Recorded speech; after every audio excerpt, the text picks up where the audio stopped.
Allah dalam surat ini berfirman, Inna a'tayna kal kautsar. Kami Allah telah memberikan kepadamu. Siapamu di sini? Rasulullah. Siapa yang diberikan? Jawabannya jelas Rasulullah di sini. Apa yang diberikan? Kautsar. Apa arti kautsar? Kautsar itu mengikuti wazan fau'al. Fau'al itu dalam bahasa Arab menunjukkan arti yang banyak. Kautsar berasal dari kata kathar yang berarti banyak. Banyak dalam kondisi yang sangat banyak. Jadi banyak yang sangat melimpah. Kalau bahasa gampangannya, bahasa pasarnya, luber-luber sampai kebaikannya itu dalam kata kautsar.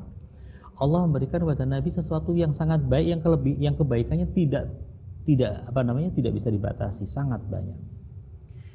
Lalu karena itu Allah Subhanahu wa taala memerintahkan beliau untuk syukur. Fashalli li rabbik wanhar. Penyembelihlah, berkorbanlah untuk syukur atas nikmat yang Allah berikan.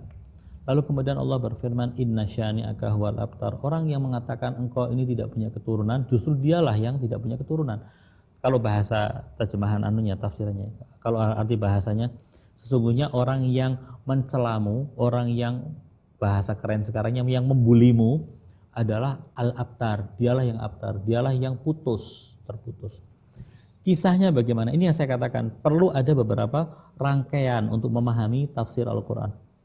Abtar di sini artinya orang yang tidak punya keturunan yang biasa digunakan dalam istilah. Kejadiannya adalah Al-As bin Wa'il ketika Rasulullah, anak beliau yang laki-laki meninggal. Kalau tidak salah namanya Abdullah.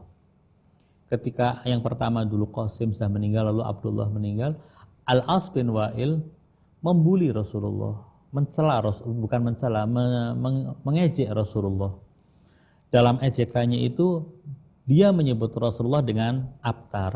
Ini permasalahan. Sabab nuzul daripada surat ini adalah ejekan Al-As bin Wa'il.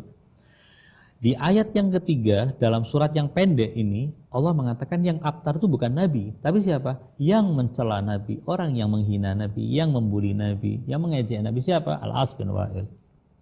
Berarti ini hubungannya dengan apa? Dengan keturunan. Nah, lalu ketika bicaranya tentang keturunan di ayat yang terakhir, berarti sangat mungkin, besar kemungkinannya ayat yang pertama dan yang kedua pun berhubungan dengan masalah keturunan. Ketika disuruh menyembelih, suruh berkorban, berarti korbannya itu dalam bentuk tasyakur, syukur pada Allah atas nikmat keturunan yang biasa kita katakan sebut dengan kata akikah. Ya. Lalu kautsarnya apa? Kautsar itu kebaikan yang sangat besar.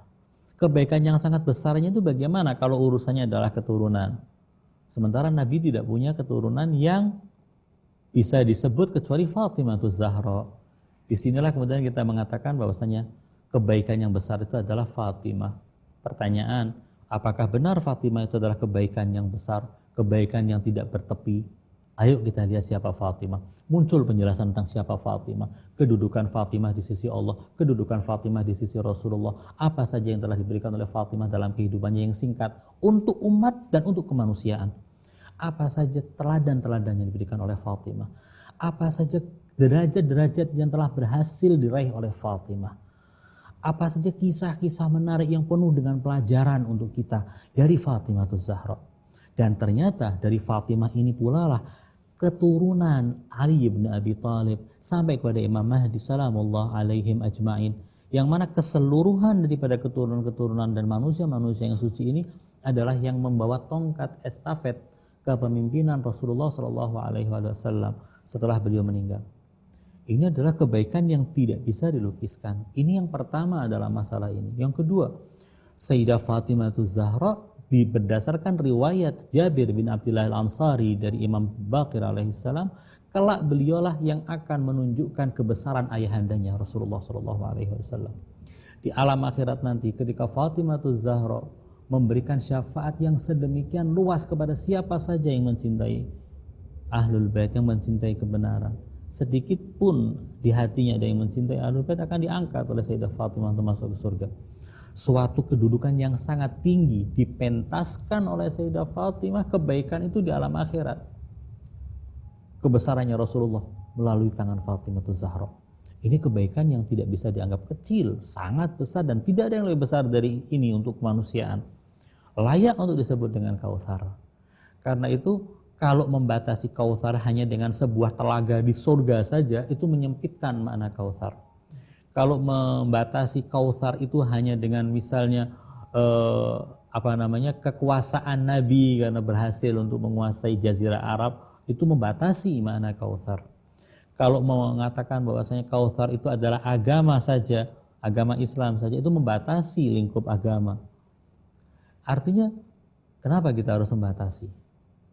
Apalagi selain ini yang saya katakan, ini kan saya masih belum menyebutkan riwayat dari Ahlul Bait tentang makna daripada Kautsar bahwa dia adalah Fatimah. Ternyata dalam riwayat Ahlul Bait sedemikian banyak riwayat yang menunjukkan bahwa Kautsar adalah Fatimah Zahra alaihissalam.